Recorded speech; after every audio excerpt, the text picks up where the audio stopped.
RSS का हिंदू राष्ट्र का सपना कहाँ तक सही है, इस पे कुछ आपका राय बताएं। देखिए अजय जी, ये बहुत ही आज के टाइम में महत्वपूर्ण प्रश्न है। और और मेरा मानना है कि प्रत्येक बहुजन समाज के लोगों को ये जानना चाहिए कि हिंदू राष्ट्र एक्चुअली है क्या। एक्चुअली जब हम पॉलिटिकल साइंस में हम पढ़ाते हैं तो वहाँ पर हमें सामना करना पड़ता है कि जो स्टेट है, जो राज्य है, वो दो तरह का होता है, एक धार्मिक और एक सेकुलर। ये दो ही तरह के राष्ट्र होते हैं। आज दुनिया में जितने राष्ट्र हैं या स्टेट हैं वो या तो सेकुलर हैं या फिर वो रिलीजियस है, धार्मिक। तो हम जैसे जैसे जैसे हम पहले थोड़ा सा 100 साल 200 साल पहले या 500 साल पहले यदि हम जाएं तो ज़्यादातर देश के जो भी सरकारें हुआ करती थी तो या तो मोनार्की सिस्टम था, और या फिर मोनार्की सिस्टम में भी या तो धार्मिक था या फिर सेकुलर था। सेकुलर तो कम ही था। लेकिन आज हम एक आधुनिक युग में हम जी रहे हैं, और आधुनिक युग में 4 देशों में कम से कम मानकर चलिए कि 4 में से 3 देशों में लोकतंत्र है। अब लोकतंत्र में भी स्टेट है या धार्मिक हो सकता है या फिर सेकुलर हो सकता है। तो संविधान निर्माताओं ने जब देश के हमारे देश की विविधता के बारे में जब उन्होंने देखा तो उनको लगा कि हमारा जो देश है वो India is most diverse country of the world. ये दुनिया का सबसे विविध राष्ट्र है। यहाँ पर अनेक धर्मों, संप्रदायों, भाषा और क्षेत्रीय विविधता वाले लोग यहाँ रहते हैं। ऐसी स्थिति में भारत को किसी पर्टिकुलर रिलीजियस स्टेट या धार्मिक राज्य नहीं बनाया जा सकता है। इसलिए संविधान निर्माताओं ने खास करके जो बाबा साहेब अम्बेडकर का इसमें बहुत ही ज़्यादा योगदान रहा है कि उन्होंने भारत को जो है सेकुलर राष्ट्र बनाया, धर्मनिरपेक्ष राष्ट्र बनाया। धर्मनिरपेक्ष राष्ट्र में क्या होता है कि सरकार किसी भी धर्म के साथ खड़ा नहीं होती, सरकार किसी धर्म का फेवर नहीं करती। अर्थात सेकुलर राष्ट्र में, धर्मनिरपेक्ष राष्ट्र में प्रत्येक धर्म के लोगों को यह अधिकार होता है कि वो अपने धार्मिक जो उनके कर्म कांड हैं, धार्मिक जो भी प्रोसेसन्स है उसको मान सकते हैं, उसके अनुसार वो अपने जीवन यापन में ढाल सकते हैं।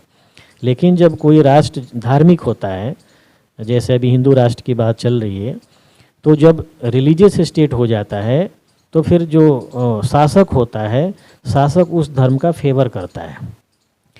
तो आज बीजेपी या आरएसएस का सपना है कि हिंदू राष्ट्र बनाया जाए। तो सवाल ये कि हिंदू राष्ट्र क्यों बनाना वो चाहते हैं। वो इसलिए चाहते हैं कि जब भारत हिंदू राष्ट्र बनेगा तो सबसे पहले संविधान को बदला जाएगा। बिना संविधान को बदले हिंदू राष्ट्र नहीं बन सकता है। जब हिंदू राष्ट्र बनेगा तो जो भी सत्ता में मनुवादी पार्टियां रहेंगी वो सीधा वो हिंदू जो रिलीजन है, धर्म है, इसका फेवर करेंगी। तो जब सरकार जब फेवर करेगी एक पर्टिकुलर धर्म का, तो जो नॉन हिंदूज हैं, जैसे मुस्लिम्स हो गए, सिख हो गए, दलित हो गए, क्रिश्चियंस हो गए, ये इस तरह के जो नॉन हिंदूज लोग हैं, कम्युनिटी के लोग हैं, इनको तरह तरह से प्रताड़ित किया जाएगा और हमारे तमाम तरह के जो अधिकार, जो संवैधानिक अधिकार है, वो छीन लिए जाएंगे।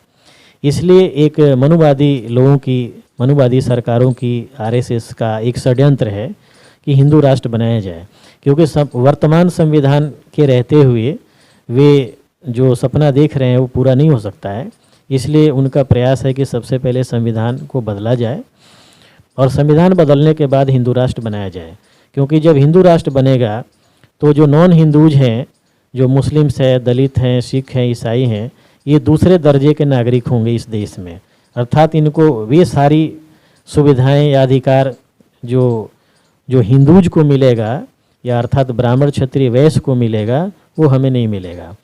हिंदू के नाम पर ही हिंदू राष्ट्र बनाएंगे, लेकिन हिंदू एक्चुअली कोई धर्म है नहीं।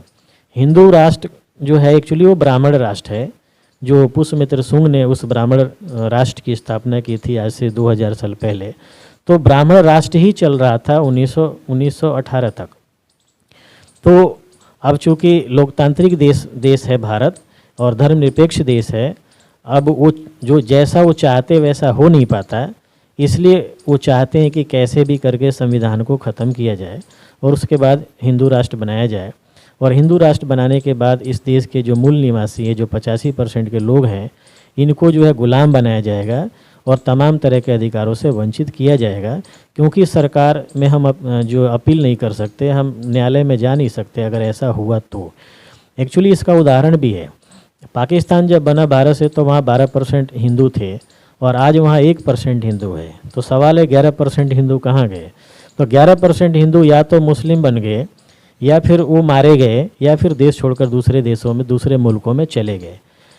वही स्थिति श्रीलंका का है। श्रीलंका को आज़ादी मिली 1948 में।